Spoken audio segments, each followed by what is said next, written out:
पवित्र रथयात्रेला काळीमा, मध्यधुंद अवस्थेत अश्लील व अमानवी कृत्य करणाऱ्या विकृतावर कठोर कारवाईची मागणी।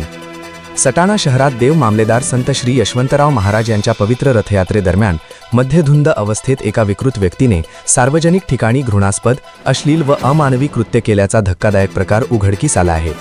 15 डिसेंबर रोजी रात्री रथयात्रेच्या मार्गावर मोठ्या संख्येने उपस्थित असलेल्या महिला, पुरुष व लहान मुलांसमोर रथासमोरच उघडपणे मूत्र विसर्जन केल्याचे व्हिडिओत स्पष्ट दिसत आहे। हा प्रकार केवळ व्यक्तिगत विकृती नसून सटाणा शहराच्या धार्मिक श्रद्धा, सामाजिक मूल्य व सार्वजनिक शिस्तीवर थेट आघात करणारा गंभीर गुन्हा आहे। या प्रकरणी देव मामलेदार संत श्री यशवंतराव महाराज मित्र मंडळ, गांधी चौक व रथसेवेकरी यांनी सटाणा पोलीस स्टेशनचे पोलीस निरीक्षक योगेश पाटील यांना निवेदन सादर करून सदर व्यक्तीस तात्काळ अटक करून कठोरात कठोर कारवाई करण्याची जोरदार मागणी केली आहे। भाविकांच्या श्रद्धेचा अपमान करणाऱ्या अशा विकृत प्रवृत्तींना पोलिसांनी अजिबात पाठीशी घालू नये, अशी संतप्त प्रतिक्रिया नागरिकांमधून व्यक्त होत आहे। प्रखर न्यूजसाठी भैयासाहेब माळी, सटाणा।